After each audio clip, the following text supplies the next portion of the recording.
ายเรือหันทางเสือเข้ามาเอาใจพี่มีเสน่หา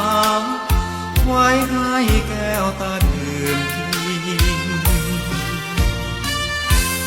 มาเถิดนาอย่าใจทิ้งปล่อยผมให้สยามปล่อยใจให้มันโมยดินทั่วเรือนร่างสวยสำอางไร้มนทินหน้าโรมหน้าไหลไปสิ้นยวนหัวใจสุดโท